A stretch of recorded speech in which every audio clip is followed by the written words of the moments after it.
Hi, how are you feeling today? I'm feeling a wee bit anxious, a bit worried, a bit stressed out. My kids just now are feeling happy because they're out in the garden, but they're feeling a bit confused, a bit sad that they can't go to the park or they can't see their friends or their family. So I imagine a lot of you just now are maybe feeling a bit overwhelmed with your emotions. You've got so much going on in your head that you're not functioning properly. And it's the same for our kids. They've got so much going on. But how do we get them to talk about how they're feeling? How can we help calm them down when they're feeling a bit overwhelmed? When they're drowning in their emotions, how can we help get them to talk about it? Where in your body do you feel your emotions? Is it your head? Maybe your tummy? Or in your shoulders? Or in your chest? Ask yourself, where do you feel your emotions? Ask your kids, when they're feeling angry, where in their body do they feel that? Help them to talk about it. A few things that work with my family that helps us to talk about how we're feeling is sometimes I would ask them to choose a colour, and each colour would represent an emotion. Just like in Lucy's Blue Day. So for example, if they were to say they were feeling blue, I would know that that blue colour represented sadness. Or maybe they were feeling a bit red, so they were maybe feeling angry. Or yellow for happiness. So choose colours and link it to an emotion and help get your kids to describe it to you. Another thing that we use is this tool here, the emoji faces. We choose a face and we talk about how we're feeling. Something else that I like to do is I like to get a bit active, so we use our bodies like Play-Doh. Ask my kids to mould themselves into that emotion. So if they were a ball of Play-Doh, what would happiness look like?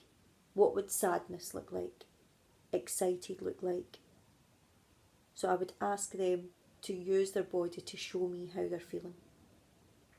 And all of these activities encourage the chat. It encourages us to talk to each other. Sometimes just a distraction is all you need. So get the colouring book out, pens, paper, baking, anything that can distract your child so that then when you come to talk about your emotions, it's not a worry for them. Because some kids don't like to talk about how they're feeling. Some teenagers in particular don't like to talk about how they're feeling. And with teenagers, what I would say is get it out of your head and get it onto a piece of paper. Write it in a diary. Write your list down of the emotions that are worrying you. The things that are worrying you, get it down. And tick them off once you've spoke about them, once you've dealt with them. Today, I'm going to read you a story called The Huge Bag of Worries.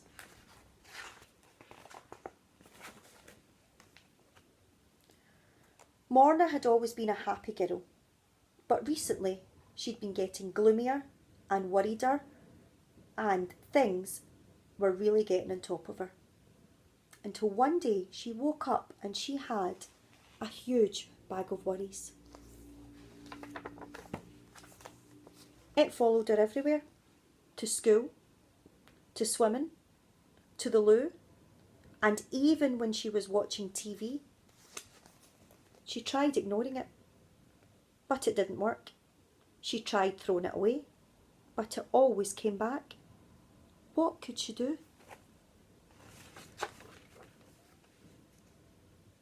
She thought of asking her brother, but she knew what he would say. I don't know what you're talking about. I don't have any worries. So she decided not to tell him. She thought of asking Mum, but she didn't think Mum would understand. Mum would probably say, "You've got no worries that I can see. You're a lucky girl. You've got your health, your friends and family. What more could you want? So she decided not to tell her. Perhaps her best friend could give her some advice. She only told her to lock her worries up and try not to think about them. But it just didn't work. They asked their teacher for some advice, but she took one peek and said, "You've got too many worries. In future, leave that bag at home." Then she had an idea. Dad would know. But then she thought again. No. Dad had enough worries of his own. So she decided not to tell him. But every day things got worse and worse. One morning she woke up, got dressed, and walked sadly down the road. On the road she met her Gran. "Goodness," said her Gran. "What's that huge bag of worries that's following you? You just open it up and let me see." But Morna said she couldn't. No one could help her with her worries.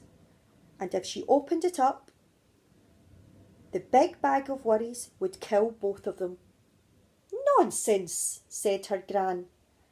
"The secret is to let out the worries one by one and show them to someone else. There's nothing a worry hates more than being seen."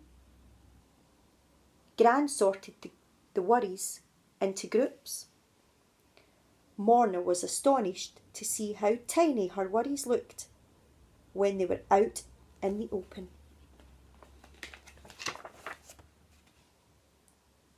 Some Gran said she would deal with. Some she blew a kiss to and they just vanished. Some she said were worries everyone had, even Mum and Dad and the teacher. And as for the bag,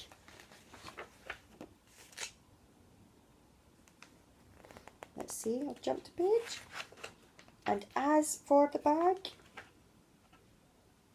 it's gone. Do you have a big worry? Or even a small one? Who are you going to tell?